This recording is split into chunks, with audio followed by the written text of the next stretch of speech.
Finally, you've been waiting to see one e4 since the start of the day, and we get it. But look at that. It is the Petrov, the Russian defense by Magnus Carlsen, and it's Alireza with the first pause. How much of a surprise is knight f6 to Alireza right now?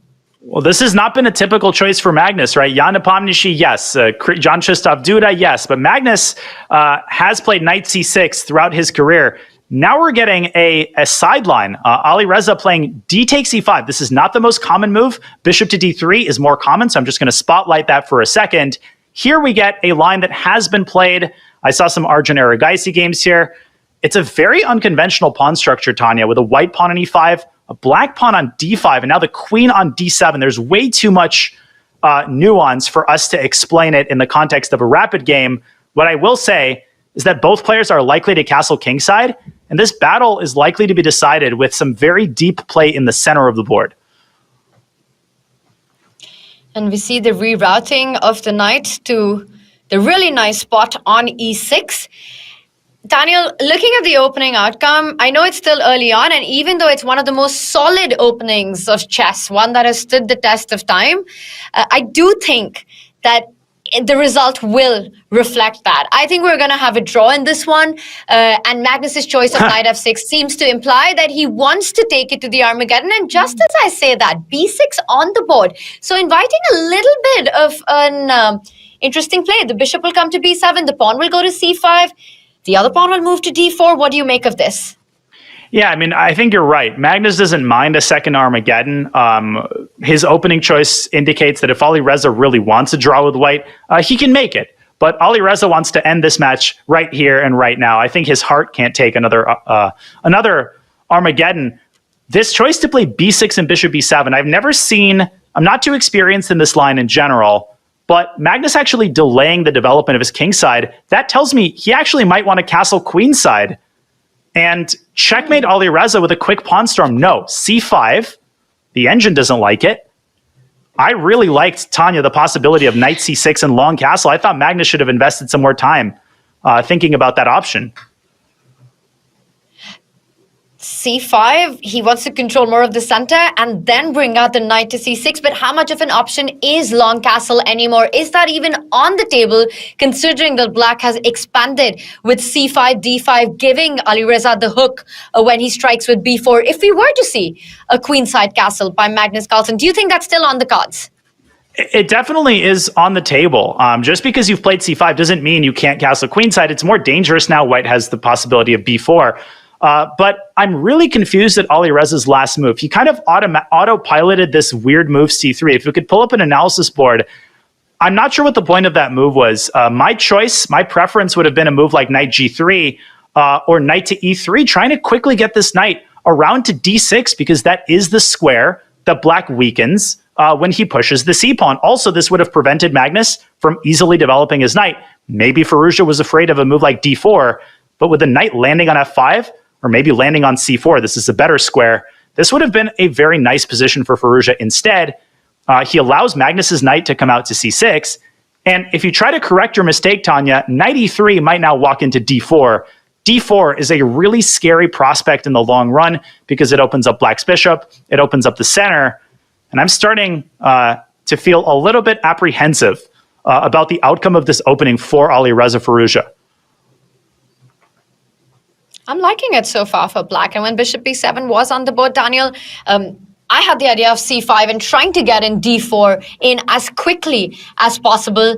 And that would mean a really strong sniper on b7. The big question for Magnus will be about king safety here. Where does he want to place the king? Does he have enough time to actually go bishop b7, shut castle, get a rook to d8, and then go d4? Give black 4 moves, and you're talking about a position where it's only black playing. Meanwhile, Alireza needs to establish a knight on f5. He needs to find his own activity, his own play in this game. And Daniel, step 1 towards that, knight g3 on the board. And you're pointing out g6. Is that the way to finish development for black here? It's certainly the automatic move, right? It's the move that you're taught to play. G6, there's 2 squares between a pawn and a knight on the same file. Robert Hess really likes to point out that greatly restricts the mobility of the knight. The knight doesn't have f5, it doesn't have h5. Maybe Alireza is banking on the possibility of c4, right? Weirdly enough, now you actually want to provoke black into pushing d4 because that gives the knight a new vista. It gives the knight the e4 square. That is the worst case scenario for black. You do not want to allow this knight access to f6 or d6. The problem with c4 is that black is not obliged to play d4. Black can castle queenside. Magnus could elect to put a knight on d4. And Alireza, he just has the tougher problems to solve, Tanya, as we're seeing from his time usage. He's down 3 minutes on the clock. His position doesn't look great to me. And Magnus has a very clear roadmap. h5, bishop e7, easy moves for black here is exactly what you want in a pivotal game like this. And a very committal decision here by Alireza. And I don't know if that's clever or rattled right now, but it definitely changes the dynamics quite a bit because he's offering a bishop trade for the knight, which Magnus declines. To me, it felt like the natural decision, right? You've got a dark squared weakness. You want to get rid of your opponent's bishop, the strong bishop on g5, which can land on f6. Daniel, bishop g7, would that have been your move of choice as well? Initially, I also thought Magnus was going to take on g5. Then I spotted this idea of bishop e2 to g4, and that might have been the deciding factor. That would have precluded Magnus from castling queenside. Now, he can't castle queenside because it's against the rules of chess. He can castle kingside. That might be against the rules of the position. But if you trade on f6, Tanya, this is what you're implying. That rook gets active. The bishop can jump to b5. We might see bishop b5 and bishop g5 in the same game. Alireza always able to stir up complications. He's so good at that. Just out of nowhere, right? You give him a move or two, it looks like a cagey, simple, strategic position, and then there's wildfire on the board. Daniel, after everything you pointed out, king safety is of primary importance right now, and Magnus has to take a decision. What about the idea of actually going a queenside castle, which right now is illegal, but you could snap off the bishop on f6, force white to take that bishop back with the pawn, so you've got these double pawns on the f file, and say, I'm not going kingside castle, because yes, that's super dangerous. Queen d2, queen h6, it could be a checkmate in 3, but then you go queenside castle, bishop takes bishop, pawn takes bishop, castle then on the other side of the board. Tanya, I think that's another great call by you, and I think we will see just that, because if you ask yourself what the alternative is, and Magnus is just not happy, he's not happy at the way things are going in the match. Maybe this game has turned in Alireza's favor, but castling kingside, allowing all of these shenanigans with a knight coming to e4, which, by the way, is possible, shocking to me. I liked your approach. He does castle kingside, but what about bishop takes g7 and knight e4? What about queen to d2? Is Magnus not afraid of getting checkmated on the king side? Let's see what he has in store, because Alireza is smelling blood. Queen to d2 is on the board. This game has turned around yet again in white's favor. This is suddenly going into Alireza's territory, right? Where he's going to have a go at Magnus's king. He's going to come for it. The attack kind of flows in these kind of positions. You've got ideas of the knight jumping onto g5. Yep. Always watch out for tricks like knight h5, knight f5, Daniel. If your queen can arrive on the g5 square, the h-pawn can start marching up the board. h4, h5, always on call here. And Magnus, meanwhile, is he relying on d4? Because d4 is such a double-edged move, giving away that e4 square. That's kind of what the doctor ordered, though, because right now, Alireza is just a couple of moves away from setting up decisive threats. And I want to show one very important line. Magnus might end up taking on f6, and he might end up trying to zigzag this queen to the f4 square. But if he goes after the f6 pawn, the eval bar shoots up, and I think it's because of knight h5. Very typical idea. And people watching this might say, but why can't black take the knight? After queen h6, white has no threats. That's not true. White isn't threatening the immediate checkmate on g7, yes, but there is no way to stop the secondary threats with knight to g5 and bishop to d3, and there is no way for black to pile up the pressure on the f6 pawn. You can play king h8. That's not going to help you after a knight to g5. Classic deflection. And then Hikaru would love to hear me say this, a lollies mate on g7. How many games have been lost at all levels due to this checkmating construction? Magnus Carlsen seems like a broken man right now, and he needs to find a hidden reserve of strength. My guess is that he's calculating d4, Tanya, but I'm very skeptical about the possibility of a move like that working, given how many squares white is able to access with his bloodthirsty knight.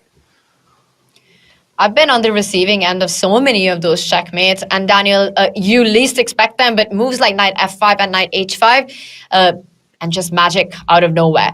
So you've got to watch out for those threats. And I think really nicely he does get rid of that bishop, but he has to be precise. I really liked your other idea. I don't believe he's going to go for the f6 pawn. Magnus will not fall for this idea. Great motive pointed out by you. Queen to d6 might allow certain jumps by that knight with the pinned d5 pawn. So he moves away to c7. He wants to trade on that f4 square. It looks like you're just in time to make that happen. Because knight h5, you pick up the knight, queen to h6 with the same idea, but now you've got queen f4 coming in, defending g5. Yeah, this is tempo for tempo play, and Magnus has the knight on e6 to thank for making this possible. That knight is the hero of his position. It's guarding the g7 square. It's also setting up this possibility of queen to f4. The best thing that Black can do right now is to get the queens off the board. That doesn't mean that his problems are over. And Alireza could choose a positional move like bishop to b5, preparing to swap the knight on c6 and paving the way for his other stallion to jump into e5. So I would caution people against thinking that once the queens are traded, Black's king is safe and everything is copacetic. It's not. The pawn on f6 is still a massive, massive problem in the long run, but definitely a step in the right direction for Magnus to get his queen to f4. At the very least, he's not going to get mated in the middle game, which is saying a lot, given how bad his situation looked just a couple of moves ago. The other thing, Tanya, do not take this pawn because you open yourself up to all sorts of nasty discoveries against the queen. Knight d4 would hit the queen. Also jump in with the knight to c2 with further forks on the rook. So you really don't want to open up that bishop on b7. Don't get greedy just yet. But I saw Magnus on the screen while you were breaking this down. And Daniel, he just looks really spent. Do you think fatigue right now is a factor with everything that has happened today? And is he struggling a little bit with his mindset? Because he did not look happy on the camera at all. Well, he's exasperated. He's frustrated that he's in this situation in the first place, given that he was literally one move away. He was one rook trade away from taking this match. So Magnus is tougher on himself than any chess fan can possibly be. You know, these players, a single mistake often send them over the edge. Magnus demands perfection from himself, and he's been short of that so far today. So he's exasperated, but right now, I like the way that he's playing. And Alireza, queen takes d5. What a gutsy move. What? Just snapping the pawn off the board. Magnus immediately responding with a weird retreat. Knight c to d8. I thought that there was knight a5. Knight d4 deserved consideration. Instant response. At least to think about it, because what is that knight from d8 doing? It's just coming in the way of its own knights. And we see a series of trades take place. White has got an extra pawn, but look at what's happening on the f-file. That's a total traffic jam. Quite an ugly pawn structure for Alireza. Daniel, I definitely see the compensation, and Magnus has magically managed to transfer his knights from e6 to f4. Is this inching closer to the Armageddon? Yeah, yes and no. I mean, I'm a little bit stunned at the speed with which Magnus got this position. There were other things to consider. Obviously, White has the tripled pawns, or the Irish pawns, as they're affectionately known in some circles, but it's not about the tripled pawns. The most important pawn is sitting on f6. It's actually very well protected, and White's bishop is a monster piece here. It's got a complete monopoly over the light squares. It's preventing the other rook from coming into the game. So Magnus has to find a way to work around that bishop, maybe go h6, get his king around to g6. It's anybody's game. Alireza could lose control of this, Tanya. Very important for us to indicate if Firouzja loses the f6 pawn, he's going to be worse. So it's not like he has a blank check here, but he's definitely in the driver's seat for the time being. And another excellent move. Bishop to d7. Will he exchange on e6?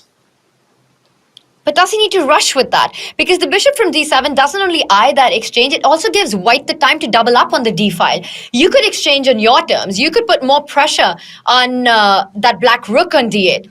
So something to think about right now for Alireza. Does he keep the pressure? He goes in with the rook. Once again, Daniel not only doubling down on that knight, but I think he's eyeing a double up on the d file and then take on e6. Alireza is a perennially underrated endgame player. People just assume that he's young, he's washed. Alireza is one of the top endgame players of this new generation. He really set the trend. I think that's been followed by Noterbeck and Gukesh and the other players who devote tons of training time to the endgame. Who was the first to do that? in this new generation, it's Firouzja. He's been doing a great job thus far, but he's very far away from a full point here. If he plays bishop takes c6, Tanya, Magnus is not going to go rook takes d6. He's going to play knight f4 takes e6, and he's got everything defended. Somehow, Magnus is staying alive. He's also 2 minutes up on the clock. And it's so easy to forget that Alireza Firouzja is just 21 years old. He's been at the top of the elite chess world for so long that you just seem to forget that he's one of the younger generations right now. And Daniel, absolutely agree with you. We know him for his tactical style, his aggressive play, his intuitive sacrifices. But even in the Chess.com Classic, he has shown some incredible technique in the endgame.